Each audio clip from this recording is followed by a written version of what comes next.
अफगान के भी हम अंदर जाने की नीति। पाकिस्तान से मोहब्बत करते हो?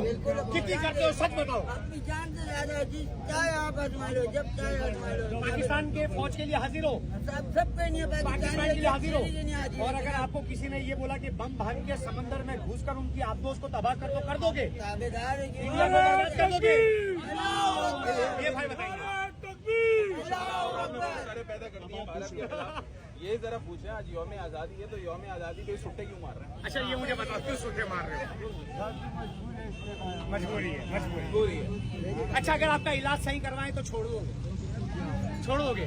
आपके कितने बच्चे? आपके कितने बच्चे? हमारा अल्हम्दुलिल्लाह 3 बच्चे। कहाँ पर रहते हैं आप? हम गाँव में रहते हैं। कौन से गांव में? सवात में रहते हैं। यहाँ पर पहले काम करते थे? कितने अरसे से नशा करते हो? 20-25 साल नशे में हो गए। इंडिया का क्या करोगे अगर आपको मौका मिले तो? आपको देख के खुद ही चल कर आ गए। क्या बात है, इधर आओ, माशाल्लाह। माशाल्लाह। ये मुझे बताओ कि अगर आपको जंग